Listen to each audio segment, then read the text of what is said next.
नाशिकमध्ये पुन्हा एकदा गोदावरीच्या पाणी पातळीमध्ये वाढ झालेली आहे आणि रामकुंड आणि गोदा घाटाच्या परिसरामधल्या मंदिरांना पुन्हा एकदा गोदावरीच्या पाण्याचा वेढा पडलेला आहे। मी आता रामकुंडाच्या परिसरामध्ये आहे। दुतोंड्या मारुतीच्या पायापर्यंत सध्या गोदावरीच्या पाणी पातळीमध्ये वाढ झालेली आपल्याला बघायला मिळेल। तर जी लहान मोठी मंदिरं आहेत गोदा घाटावरची त्या मंदिरांना पुन्हा एकदा गोदावरीच्या पाण्याचा वेढा पडलेला आहे।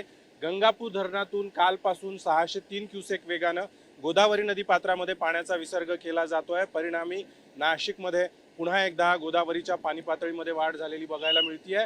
गंगापूर धरणाच्या पाणलोट क्षेत्रामध्ये मागच्या 2 ते 3 दिवसापासून पावसाचा जोर कायम आहे। परिणामी गंगापूर धरण 73% भरलेलं आहे। त्यामुळे गंगापूर धरणातून पुन्हा एकदा गोदावरी नदी पात्रामध्ये पाण्याचा विसर्ग सुरू करण्यात आलेला आहे आणि परिणामी रामकुंड आणि गोदा घाटाच्या परिसरामध्ये पुन्हा एकदा आपल्याला गोदावरीची पाणी पातळी वाढलेली बघायला मिळेल। मात्र मागच्या महिन्यामध्ये ज्यावेळेस गोदावरीला पूर आलेला होता त्यावेळेस पासूनच प्रशासनाकडून खरं तर गोदावरीच्या पुराच्या पाण्यामध्ये जाऊ नये, स्टंटबाजी करू नये अशा पद्धतीचं आवाहन केलं जात होतं। मात्र तरी देखील काही अतिउत्साही नागरिक आणि भाविकांकडून पुराच्या पाण्यामध्ये जाऊन त्या ठिकाणी सेल्फी किंवा फोटो सेशनसाठी स्टंटबाजी करण्याचे प्रकार सध्या देखील घडताना आपल्याला बघायला मिळतात। त्यामुळे या सगळ्या परिसरामध्ये सध्या प्रशासनाकडून सुरक्षा रक्षकाची नेमणूक करण्यात आलेली आहे आणि कुणीही नागरिकांनी पाण्याच्या जवळ जाऊ नये यासाठी प्रशासनाकडून खबरदारी घेतली जाते।